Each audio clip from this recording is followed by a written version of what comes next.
So my background in ethnic studies first began before I even knew that I was learning ethnic studies. I'm a transfer student from Ohlone College in Fremont, and that was my first time that I was exposed to Filipino American literature by way of poetry. And not until I went to San Francisco State University, that's where I was first exposed to Asian American studies and ethnic studies more broadly. I was combing through the class schedule, and there was a particular class. It was Psyche and Behavior of Filipino Americans, and I think for me it was just kind of like, wow, there's a course on Filipino Americans in the catalog. Let me just sign up for that since I need an elective. And that class was kind of like the turning point for me to just kind of feel and learn about myself in ways that I hadn't before. And it was really at SF State that I became more active in terms of like organizing on campus with students, student leadership, things like that. And the rich history of San Francisco State University in particular was really nice because of the connections that it has historically and the activist movements that are going around there. So there are many times that I found myself volunteering in the South of Market, working on behalf or with alongside the Veterans Equity Movement for Filipino American veterans that haven't been paid their benefits, right, after serving in the United States Armed Forces. And so it was a culmination of all these different things that allowed me to really see myself in the curriculum, but then also see the importance of connecting myself to my history, my family, and as well as my position in my community. So after taking all the classes I could in Asian American Studies and Ethnic Studies, my kind of turn to education was around when I was finishing up at SF State, and that was in this class in Rasa 580. It was Education Equity, and that was taught by Jeff Duncan Andrade. And for me, that kind of gave me a really solid foundation in terms of theoretical frameworks, understanding schooling, understanding several different concepts in terms of things like tracking and inequity versus equality, right?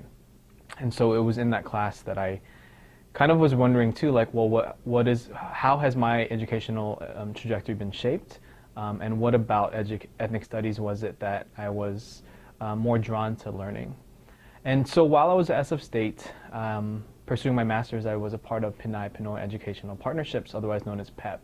And PEP is a service learning ethnic studies pipeline that goes into schools and partners with schools and throughout San Francisco Unified School District. And the two sites I was teaching at was Philip and Sally Burton High School in the Visitation Valley, as well as I was one of the core teachers that helped found the Denman Middle School, James Denman Middle School program. And in PEP, what we were really able to do was to take the theoretical frameworks of critical pedagogy, culturally responsive pedagogy, culturally relevant pedagogy, and ethnic studies and teach that to the young people in the schools that we were serving. And for me, that was a wonderful opportunity to become a teacher. In PEP, I was also working with teachers and supervising them, providing them feedback. And the unique and kind of innovative, novel part of what we do is that PEP teaches in barangays or smaller units. So you're never in the classroom by yourself. It was 3 or 4 people at one time.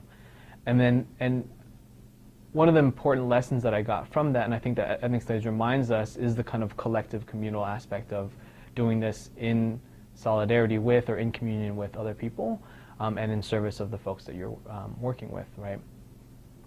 I believe in my first year in PEP, one of my mentors, Professor Alison Tintianco Cubales, extended an invitation for me to be a part of a summer program, which was essentially the pilot program for ethnic studies in San Francisco Unified School District. So over the course of the summer, we collaborated with social science teachers from across SFUSD to research and create the curriculum that became then the pilot curricula. At that time, I didn't really know how kind of important that work we were doing was. And years later, after the board kind of approved it unanimously to have it in schools, then I was able to see like the importance of that work, and I think I wasn't able to see it because we were already doing it, right? We were already bringing ethnic studies into the schools, creating partnerships between community, families, and the university.